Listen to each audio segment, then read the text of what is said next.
Hello student, कैसे हैं आप सब? बढ़िया, सब चल रहा है बढ़िया। पढ़ाई कर रहे हैं, बहुत बढ़िया। पढ़ते जाएं और अब नोट्स बनाते चलें। आज हम लेक्चर नंबर 5 लेकर के आए हैं, जिसमें W/W रिलेटेड मास परसेंटेज, आपको W/W कुछ न्यूमेरिकल बताए थे। उसके आगे का पार्ट न्यूमेरिकल का, 1-2 न्यूमेरिकल अभी और हम बताएंगे। इनको अच्छे से समझिएगा, ये थोड़ा सा उन दोनों न्यूमेरिकल से डिफरेंट टाइप का है, इसलिए मैं इनको बताने जा रहा हूँ। अच्छा, चलिए, जैसे मान लीजिए फॉर एग्जांपल में ये 3rd नंबर का आपका एग्जांपल होगा। मान लीजिए आपको क्वेश्चन कर रहा है 15 gram urea is dissolved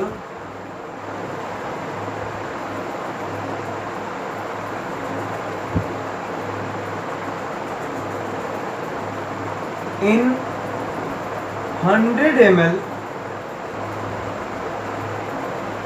solution.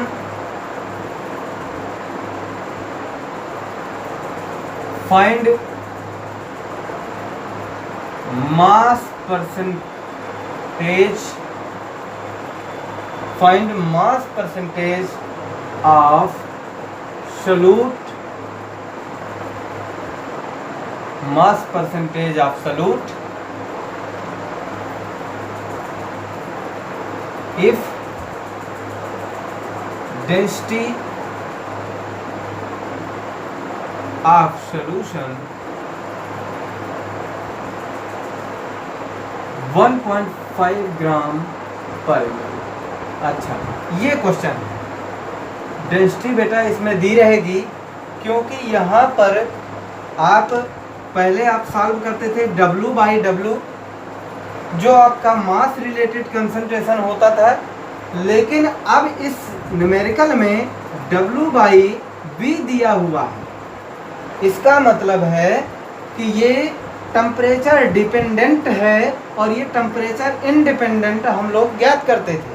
इसका मतलब इसको हमें इसमें इंटरचेंज करना है, और इस इंटरचेंज के लिए एक ब्रिज का काम करने वाला है डेंसिटी ऑफ सॉल्यूशन। डेंसिटी जो गिवन है वो आपका एक ब्रिज का काम करेगी, जो इस पार से उस पार ले जाने वाली है। अर्थात वॉल्यूम रिलेटेड कंसंट्रेशन है, वो मास रिलेटेड कंसंट्रेशन को इंटरचेंज करने में मदद करेगी। अच्छा, देखिए क्वेश्चन क्या रहा है, अच्छे से समझना है। अन्य क्वेश्चन जो पिछले क्वेश्चन थे वो इस प्रकार से थे। 15 ग्राम ग्लूकोज, यानी 15 ग्राम या 10 ग्राम ग्लूकोज, कोई भी था, सेम हुआ, यूरिया हो या ग्लूकोज हो, इससे कोई फर्क नहीं पड़ता। अर्थात ये आपका सॉल्यूट है जो 15 ग्राम है, is dissolve in 100 ml solution. यहाँ पर थोड़ा सा अंतर आया है, यहाँ पे ग्राम में अमाउंट दिया होता था, इसका मतलब ये भी ग्राम में और वो भी ग्राम में W/W होता था। केवल हम लोग फार्मूला पुट करके रख देते थे वैल्यू को और फाइंड कर लेते थे। लेकिन यहाँ पर 100 ml सोल्यूशन दिया हुआ है, फाइंड मास परसेंटेज बाकी वही है।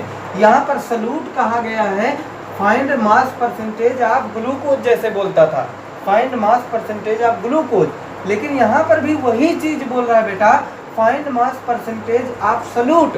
सॉल्यूट ग्लूकोज या यहाँ पर यूरिया यूज किया गया है, तो वही चीज है, ये सॉल्यूट वही है। सॉल्यूट यानी विलेय, और विलेय होता है यूरिया।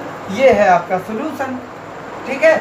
100 ml दिया हुआ है, यहाँ ग्राम में नहीं दिया हुआ है, इसको हमें ग्राम में कन्वर्ट करना पड़ेगा अगर W/W चाहिए, और उसको कन्वर्ट करने के लिए ये डेंसिटी आपका हेल्पिंग वर्ब के रूप में आएगी। अब देखिए कैसे करने वाले हैं, ये आप तुरंत लगाइए फार्मूला। मास परसेंटेज, मार्कर नहीं चला, मास परसेंटेज ऑफ, यहाँ पर यूरिया तो यूरिया लिख दीजिए। अभी तक क्या होता था, मास परसेंटेज ऑफ ग्लूकोज या सुक्रोज। ओके, अब देखिए यहाँ पर जो फार्मूला है उसको हम पुट करेंगे। थोड़ा सा और इधर से चलते हैं। यहाँ से mass percentage of urea equal mass of solute by mass of solution और इनटू में 100। अच्छे से देखिए, मास ऑफ सॉल्यूट, ये देखिए 15 ग्राम यूरिया, ये सॉल्यूट है, मास ऑफ सॉल्यूट दिया हुआ है, ग्राम में मात्रा सॉल्यूट की, विलेय की ग्राम में मात्रा ये है 15 ग्राम, बाई मास ऑफ सॉल्यूशन। चलो जरा इसको देख लेते हैं, क्योंकि हमें मास ऑफ सॉल्यूशन चाहिए। यहाँ पर तो ml में दिया हुआ है, ये ग्राम में होता है। मास ऑफ सॉल्यूशन इन ग्राम और मास ऑफ सॉल्यूट इन ग्राम होता है। यहाँ पे ग्राम में नहीं, ml में है, हम इसको चेंज करेंगे। तो एक फार्मूला होता है W equal V into D. मैं इसको जरा डिफाइन करता हूँ। W इक्वल होता है आयतन गुणे घनत्व। आयतन गुणे घनत्व आपने फार्मूला पढ़ा होगा। ये आपका ये मास ऑफ सॉल्यूशन है। Mass of solution equal volume of solution. Volume of solution कितना 100 ml है। इसका मतलब W इक्वल प्राप्त करेंगे V की जगह 100 ml इंटू डी। आपका घनत्व है, डेंसिटी दी हुई है 1.5 ग्राम पर ml, 1.5 ग्राम पर ml। ऐसे यहाँ से ml से ml कैंसिल, तो ये आपका आया 100 ग्राम 100 और मल्टीप्लाई में 1.5 ग्राम।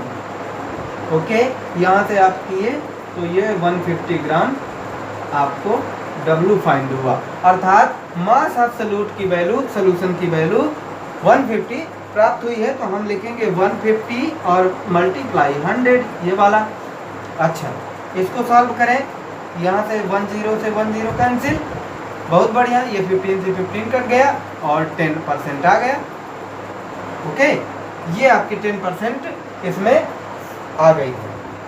तो ये आपका मास परसेंटेज ऑफ यूरिया का हो गया इस 100 ml सॉल्यूशन में। Thank you.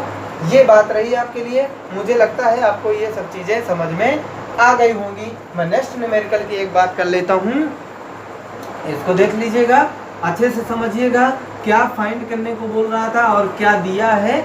तो इस आधार पे आपका न्यूमेरिकल बहुत ही आसानी से डेंसिटी के आधार पे आपको मेन चीज़ ध्यान देना है, W इंटू डी, आयतन गुणे घनत्व से आपका W आ गया, नीचे रख करके फाइंड कर लेंगे। नेक्स्ट देख लीजिए, थोड़ा सा इससे डिफिकल्ट हो सकता है और डिफरेंट तो बिल्कुल भी है, और उसके बारे में हम देखते हैं। ओके, अच्छा, फॉर एग्जाम्पल में मान लीजिए कहता है कि कोई सॉल्यूशन है, सॉल्यूशन में कोई सॉल्यूट है, परसेंटेज में घुला हुआ। मान लीजिए कहता है आपका क्वेश्चन 4 नंबर कर देते हैं इसको। अगर कहता है ए solution of HCl, A solution of HCl 10% W/W, ऐसे लिखा।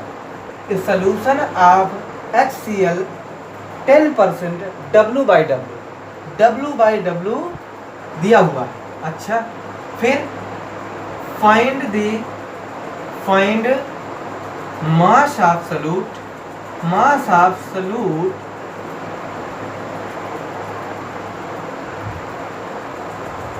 इन दी 100 ml, find the mass of solute in the 100 ml of solution।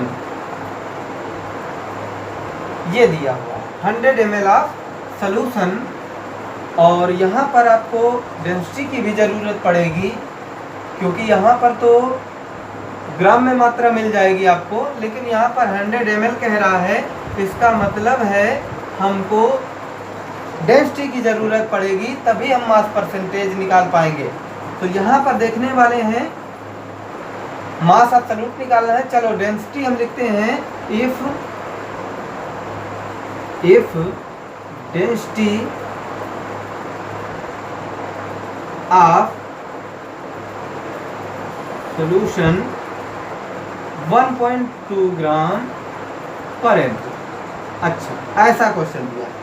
चलिए, यहाँ पर ग्राम में ग्राम पर ml इसकी यूनिट है और 1.2 दे रखा है। बहुत बढ़िया। चलिए देख लेते हैं। आप करेंगे क्या, मास ऑफ सॉल्यूशन, वो सॉरी मास परसेंटेज इक्वल, वही फार्मूला पुट करिए, mass of solute by mass of solution into 100। अच्छा, ध्यान से देखिए इस क्वेश्चन में, a solution of HCl 10% W/W, यानी 100 ग्राम मात्रा में 10 ग्राम परसेंटेज के आधार पे, यानी 100 में 10, 100 ग्राम में से 10 ग्राम अगर हम बात कर ले तो 10% होता है। तो ये आपकी ग्राम में मात्रा दी हुई है, लेकिन यहाँ पर find the mass of solute. ध्यान दीजिएगा, मास परसेंटेज नहीं फाइंड करना है इसमें। अच्छे से क्वेश्चन को समझिए जरा।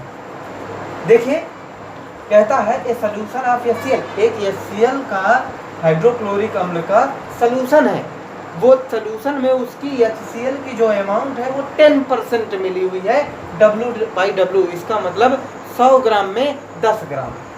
फाइंड मास ऑफ सॉल्यूट, इसमें मास परसेंटेज नहीं बताना है, यहाँ पर बात करनी है मास ऑफ सॉल्यूट की, अर्थात मास ऑफ सॉल्यूट, इस बात की बात करना है। इन दी 100 ml ऑफ सॉल्यूशन। अच्छा, ml में दिया हुआ सॉल्यूशन देखिए।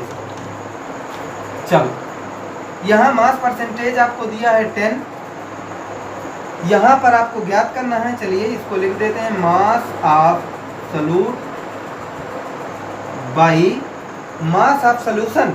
मास ऑफ सॉल्यूशन के लिए सॉल्यूशन तो दिया हुआ है, लेकिन ml में है, इसको डेंसिटी के द्वारा हम उसको कन्वर्ट कर लेंगे। कन्वर्ट करने के लिए यहाँ पर देख लीजिए बेटा, ये आपका W = V/D, और यहाँ पर B की जगह हो जाएगा आयतन 100 ml, और इंटू में डेंसिटी है आपकी 1.2, और इसको सॉल्व करेंगे तो 120 आ गया ग्राम में। 120 ग्राम में आया तो आप 120 लिखेंगे और इंटू में 100 है। अच्छा, ये आपका इधर मास ऑफ सॉल्यूट निकालना है। चलिए देखिए, मास ऑफ सॉल्यूट इक्वल ये अपान में है, ये इधर मल्टीप्लाई में आ गया, 10 × 120, और ये मल्टीप्लाई में है, ये आपका अपान में आ गया। सॉल्व कर लीजिएगा अपने इस तरह से, बहुत ही सिंपल है। और 1 2 इसका मतलब है 12 ग्राम आपका HCl है। इस सॉल्यूशन में 100 ml सॉल्यूशन में जो HCl की जो मात्रा है वो 12 ग्राम HCl प्रेजेंट है। ये आपकी कंसंट्रेशन है इस सॉल्यूशन की, ठीक है। तो ये था आपका मास परसेंटेज से लेकर के W/W रिलेटेड कंसंट्रेशन। अब अगले नेक्स्ट वीडियो में हम बात करने वाले हैं वॉल्यूम रिलेटेड कंसंट्रेशन, अर्थात उसमें आपको अगर W/W दिया होगा तब भी हमको V/ यानी वॉल्यूम में कन्वर्ट करके रखना है, ठीक है। तो नेक्स्ट वीडियो में मिलते हैं, तब तक के लिए थैंक यू, धन्यवाद। अच्छे से पढ़ें और इसको रिवाइज करते रहें और नोट्स बनाते रहें। Thank you.